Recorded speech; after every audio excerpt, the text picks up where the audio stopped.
your own family, and your property.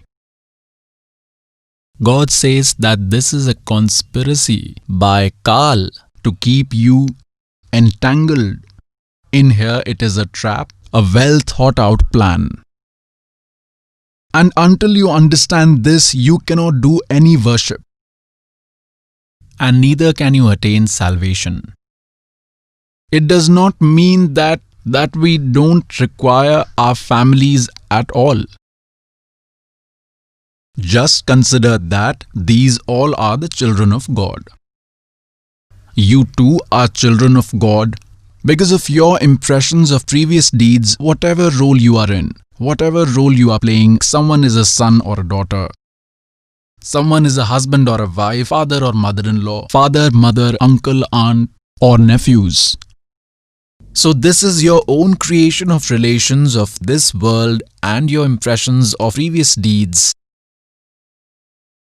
And considering them all to be the children of God, so in this way, how should you behave with all these children of God? For instance, how does a servant behave with the owner's child?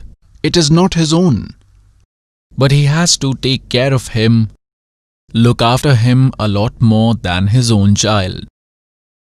So this is a good enough signal to a sensible person on how to live with his family in this world.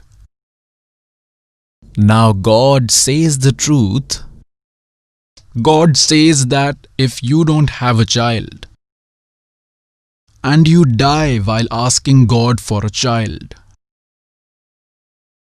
and you don't get a child because it is not in your fate, and you keep on thinking that those who have a child like son or daughter, they are very happy. And had we got a child, our clan would have propagated and would have progressed. Pious souls, these are the inspirations given by our religious gurus and their thoughts, which are against the Suksham Ved, that is spiritual knowledge. Spiritual knowledge says that, in spiritual knowledge God says, जो राखो तो ही रहूं और मेरा के चारा, I shall live as you keep me. I have no authority on this, हमारा के चारा, और खाने जात गरीब हूं गुलाम तुम्हारा.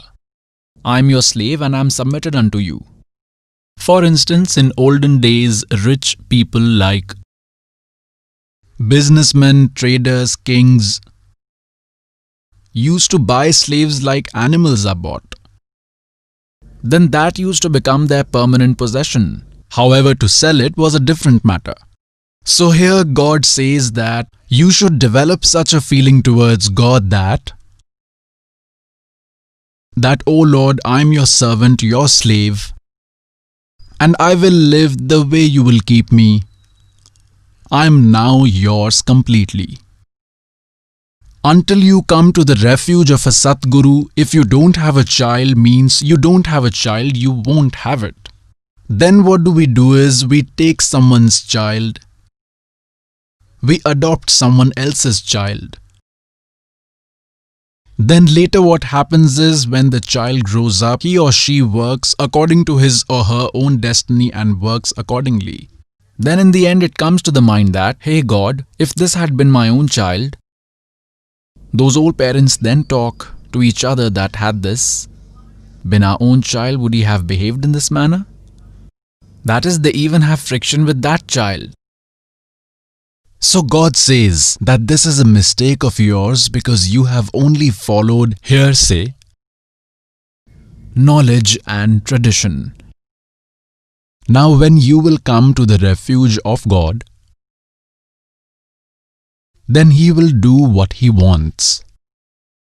If God thinks it is important to give you a child, then He will send one of His pious souls. And another thing is that the society says that those who are childless are jinx. and even used to say that one should not even look at their face in the morning of those who don't have a child. One should not get to see the face of someone in the morning who doesn't have a child. This is hearsay knowledge, false notion, thoughts of people living in the world. And the thoughts of a devotee? What does Sukshma Ved say?